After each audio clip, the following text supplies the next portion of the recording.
Estamos ya como cada miércoles con nuestras princesas en jeans, que no son otras que, por supuesto, las historiadoras, escritoras y profesoras de la UDIMA, la Universidad a Distancia de Madrid, María y Laura Lara. Con ellas compartimos cada miércoles muchas semblanzas de la historia, teniendo en cuenta, pues asuntos que son de actualidad. Tuvimos nuestra trilogía dedicada a las grandes nevadas de la historia en honor a Filomena, que de momento esperamos que se mantenga más lejos que cerca, y hoy no puede ser menos. Vamos a centrarnos, y además lo haremos durante 2 miércoles, en el patrón de los enamorados por excelencia, San Valentín. Laura Lara, buenos días.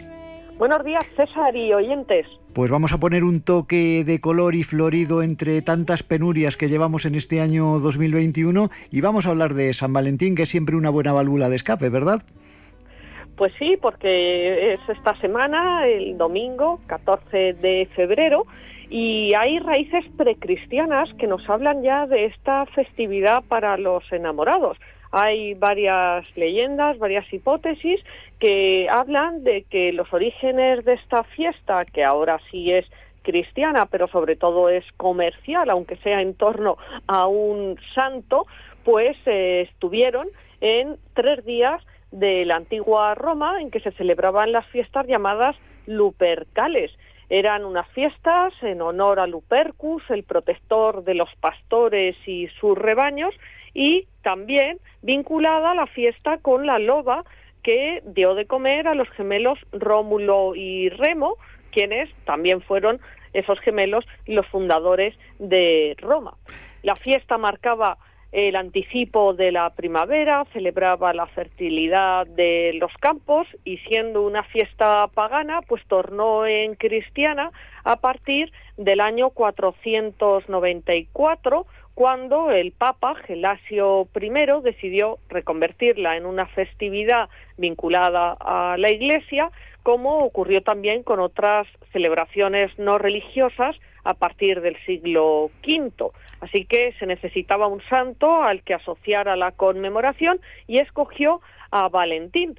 El 14 de febrero del año 494 fue el primer día de San Valentín y era por un sacerdote católico que fue mártir por estar confesando y casando a parejas en la época en la que todavía estaba prohibido el cristianismo en el mundo romano.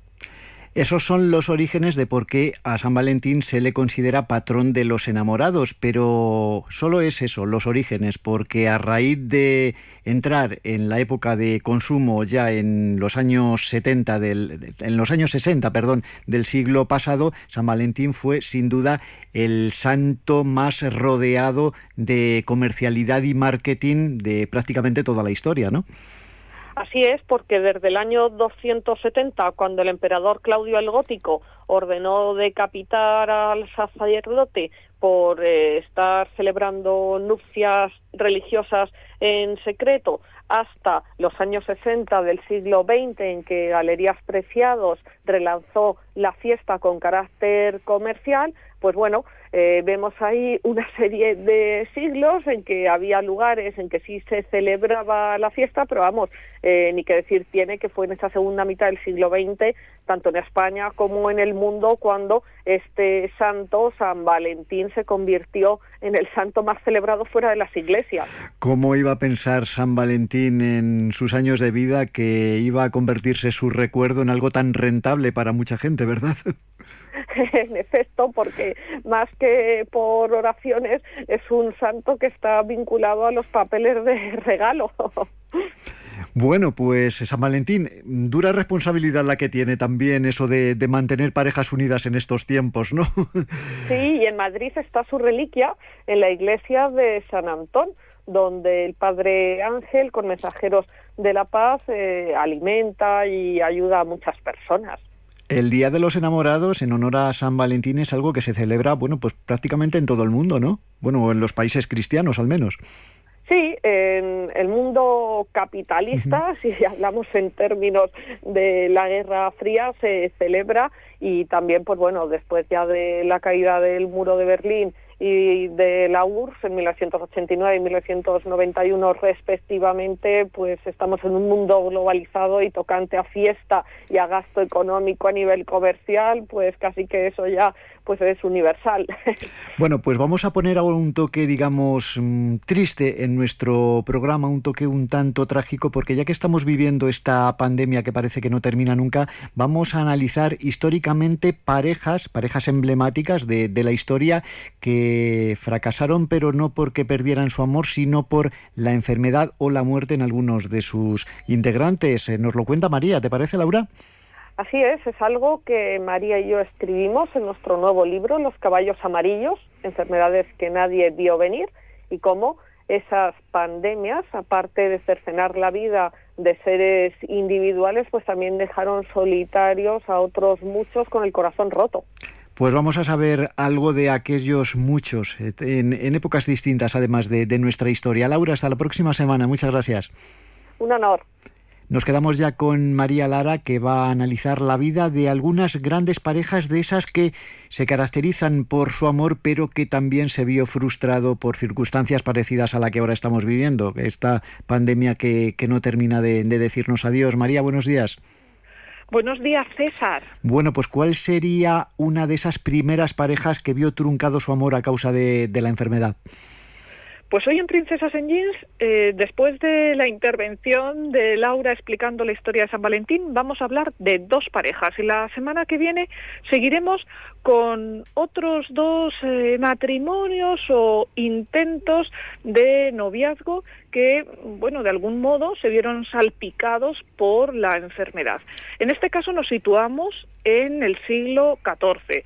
Como ya sabe la audiencia, porque hemos comentado, Laura, Lara y yo en otras ocasiones, en Europa la peste negra causó alrededor de 25 millones de muertos, aunque se calcula que mató entre 40 y 60 millones de personas si incluimos con Europa, África y Asia.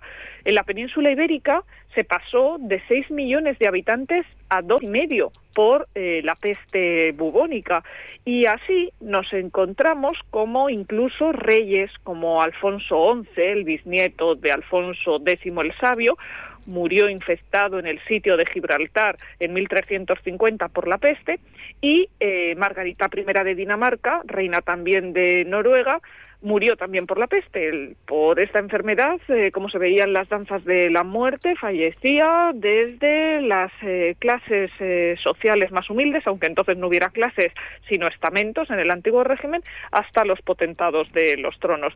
Pues bien, el 6 de abril de 1348, entre los cadáveres de las víctimas de la peste en Aviñón, en Francia, figuraba el nombre de Laura. Laura, la amada del poeta italiano Francesco Petrarca, y el dolor se plasma en el cancionero, organizado en dos partes. Petrarca organizó así su obra. Una primera parte que son las rimas en la vida de Madonna Laura, y después, a posteriori de la muerte, escribió las rimas en la muerte de Madonna Laura, donde realmente Laura, la mujer a la que Petrarca nunca había confesado su amor, aparece como más asequible y tierna. Quizás Petrarca en la primera parte le tenía tanto respeto que de algún modo, en el mejor de los sentidos, le tenía algo de miedo.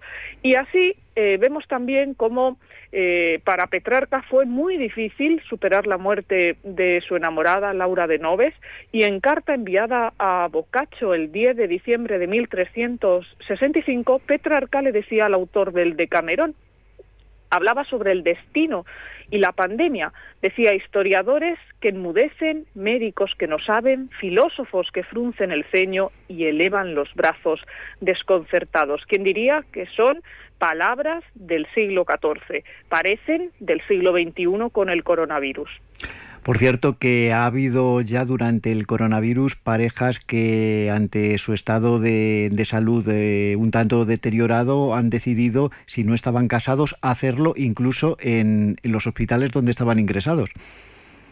Efectivamente, el coronavirus ha venido lamentablemente a zarandear muchas situaciones, económicas, sociales y también afectivas. En el confinamiento se han probado muchos matrimonios o parejas en la convivencia que desgasta pero que también une.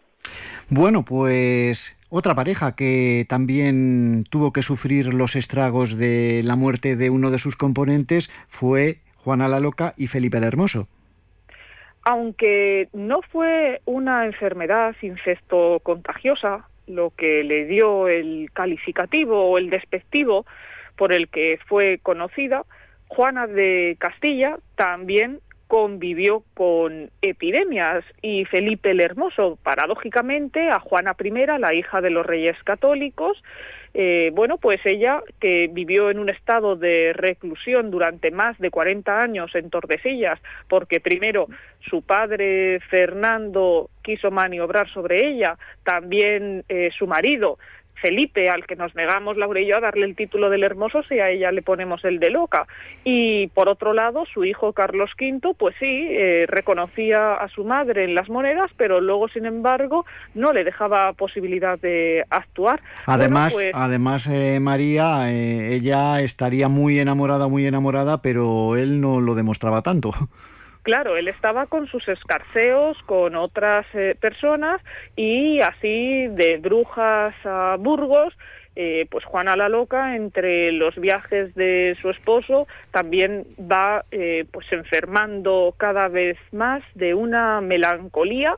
Y después, cuando se queda viuda durante 46 años, desde 1509 hasta 1555, con un breve periodo de libertad en 1533, y ahora explicaremos por qué, pues estuvo recluida en Tordesillas y solo tuvo un momento de empoderamiento cuando llegaron a la puerta los comuneros y la reconocieron como reina de Castilla. Bueno, pues en 1533, curiosamente, cuando logra salir del encierro, Juana de Castilla, es por un brote muy fuerte que hubo de peste. Es decir, que la peste la sacó del confinamiento, paradójicamente.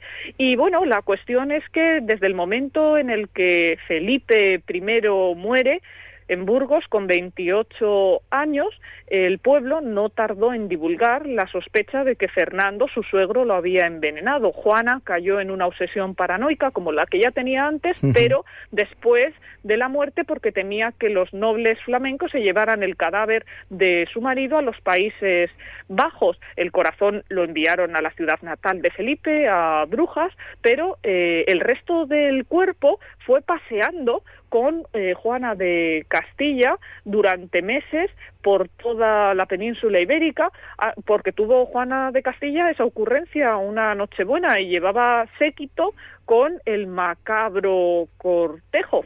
De hecho, durante esos traslados por España, aunque no podamos hablar entonces de España como tal, Juana de Castilla tiene a su hija póstuma de Felipe el Hermoso, el 14 de enero de 1507, su hija, la infanta Catalina, futura reina de Portugal, nace también en ese desplazamiento trágico con el cadáver del padre póstumo. Todos recordamos aquella famosa frase de Aurora Bautista interpretando a Juana la Loca en la que decía: el rey no ha muerto, está dormido, ¿te acuerdas? Sí, y además es que cuando nace Catalina, ahí entonces tiene como un atisbo de surrealismo, aunque no estuviera todavía inventado, y Juana de Castilla dice que como ha nacido la niña, que Felipe el Hermoso está vivo. En fin, el séquito se le iba revelando también, porque después Juana de Castilla tenía celos hasta de las monjas que estaban en los conventos por donde ella iba pasando. Y había algunos tratadistas que decían que de tantas velas les había cambiado ya el color de la piel. Además, elegía como camareras o damas de compañía a las mujeres más poco agraciadas que veía en la corte, ¿no? Sí, precisamente para que no se fijara en ellas Felipe. Sí, así es.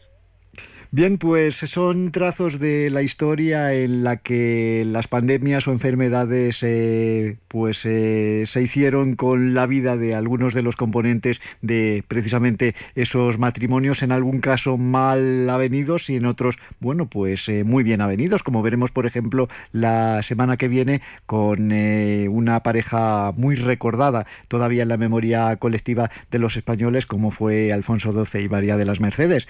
Seguiremos entonces, ¿verdad, María? Así será, y tenemos por delante un fin de semana de carnaval con prudencia, carnaval desde el domicilio con los convivientes familiares, y un jueves lardero que será mañana y que se celebra mucho en la Alcarria y en general en Guadalajara, Cuenca y en la Meseta, y que también será desde la casa. En este año todo tiene que ser desde el hogar. Y eso sí, este fin de semana quiéranse mucho, que es San Valentín. Hasta la semana que viene, María. Hasta la próxima.